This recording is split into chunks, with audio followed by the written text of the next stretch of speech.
अपने senior inspector नगर परिषद के प्रकाश श्रीवास्तव जी से हम जानकारी ले रहे थे। NS9 इंडिया से तेज प्रकाश शर्मा हम बात कर रहे हैं। NS9 इंडिया अपने नगर परिषद के सीनियर इंस्पेक्टर प्रकाश श्रीवास्तव जी से कुछ जानकारी लेते हैं। सर, ये अभी जो बाड़ों में जो नियमित जो गाड़ियाँ चलती थी वो अभी प्रॉपर तरीके से आ नहीं रही, उसके बारे में कुछ कहना चाहेंगे आप?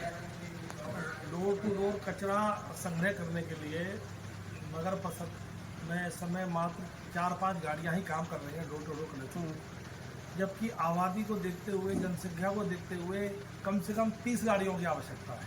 ठीक है सर। अब गाड़ी बढ़ाने के लिए हमने उच्च अधिकारियों से वार्ता की है।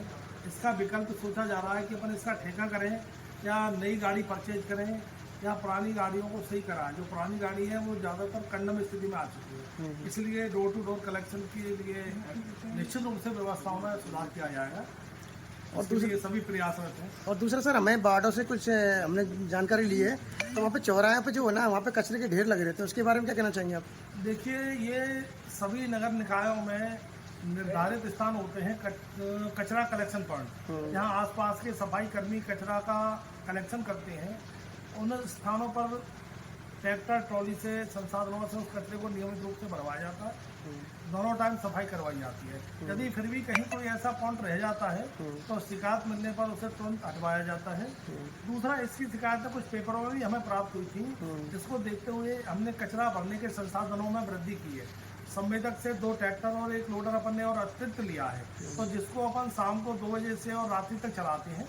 तो कुछ स्थान जैसे जहाँ कचरा कलेक्शन पॉइंट नहीं उठ पाते हैं या दोबारा ढेर लग जाते हैं, उनको भी वापस साफ कराया जा रहा है। अब वर्तमान में इस तरह की कहीं से कोई शिकायत नहीं है कि कचरा नहीं उठ रहा हो। फिर भी अपन स्वागत करते हैं पत्रकारों का, आमजन का।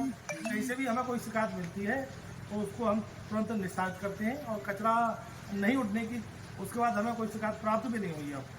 और तीसरा सर, मेरा सवाल ये था कि जो अपने ठेकेदार हैं नाली साफ कर रहे हैं, ये प्रॉपर तरीके से नाली नहीं सफाई होती है, उसके लिए आप क्या एक्शन ले रहे हैं? नाले सफाई का काम अब की बार हमने समय से पहले ही शुरू किया है। इसके लिए हमारे अधिशासी अभियंता सैनी जी हैं, AN JN है, मैं मुख्य स्वास्थ्य अधीक्षक हूँ। अब सबने मिलकर समय से इसका टेंडर किया और समय से पहले ही नाला सफाई का कार्य शुरू कराया है। संवेदक द्वारा JCB से नाले सफाई का कार्य कराया जा रहा है, और जहाँ जहाँ आवश्यकता है उसके द्वारा मैन पावर भी लगाई जा रही है। नाले के सफाई का इंस्पेक्शन मैं भी स्वयं कर रहा हूँ दोनों समय, हमारे अधिशासी अभियंता जी भी कर रहे हैं, हमारे JN AN है, सफाई इंस्पेक्टर हैं, वो भी कर रहे हैं। और अपन ने नाला सफाई का काम बेहतर हो इसके लिए ग्रुप भी क्रिएट कर रखा है। उस ग्रुप में हमारे जिला कलेक्टर महोदय भी शामिल हैं, हमारे उपखंड अधिकारी भी शामिल हैं। श्रीमान जिला कलेक्टर महोदय द्वारा भी ग्रुप के माध्यम से नियमित रूप से मॉनिटरिंग की जाती है, और जहाँ भी कमी होती है वो हमें निर्देश दे रहे हैं, हम स्वयं चेक कर रहे हैं, या पत्रकार बंधुओं के माध्यम से, अखबारों के माध्यम से, या हमारी मॉनिटरिंग में जहाँ भी कमियाँ हैं उनको हम पूरा करवा रहे हैं।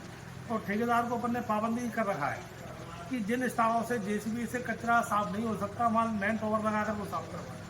मेन रूप से पुलियाँ हैं या कवर्ड नाले वहाँ दिक्कत आ रही है, तो वहाँ मैन पावर लगाकर ठेकेदार द्वारा सफाई कराई जाती है। अब की बार हमारा उद्देश्य है कि बरसात में कहीं भी पानी भराव की स्थिति पैदा हो, इसके लिए हम नियमित रूप से प्रयासरत हैं। थैंक यू सर, बहुत बहुत आभार आपका NS9 इंडिया में जयपुर से। Thank you.